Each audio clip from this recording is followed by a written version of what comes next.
Bonjour, alors nous sommes ici devant la manifestation contre les déserts médicaux. On est ici à Melun et vous voyez derrière moi, il y a énormément de personnes pour dénoncer justement ces déserts médicaux qui de plus en plus sont une vraie difficulté au quotidien. C'est-à-dire que trouver un médecin pour juste avoir un renouvellement d'ordonnance ou juste avoir un traitement est extrêmement compliqué pour des milliers et des milliers de personnes rien qu'en Île-de-France.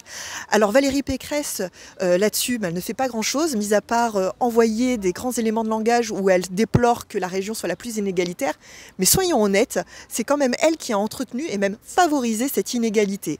Déjà, quand on lui demande d'augmenter les budgets pour aider les communes à s'équiper avec des centres de santé, elle refuse. Quand on demande également à ce que la région accompagne les communes pour avoir des centres de santé, elle refuse. Quand on lui demande à ce que la région salarie des médecins sur place, au moins une cinquantaine sur la région, elle refuse.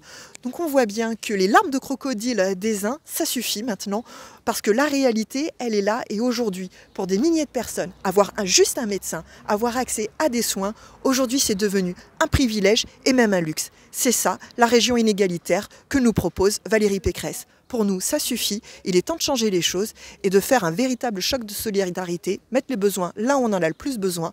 Et pour ça, eh bien, il faut voter Clémentine Autain en Île-de-France pour pouvoir vivre en Île-de-France.